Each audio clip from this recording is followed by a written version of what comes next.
wait.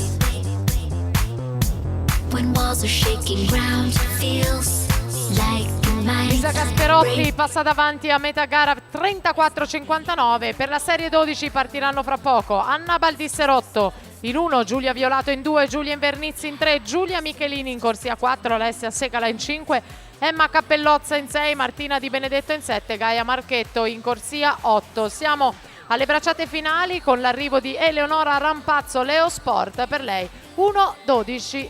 Scusate, 57, meglio di lei la Galvagni 1:12:49.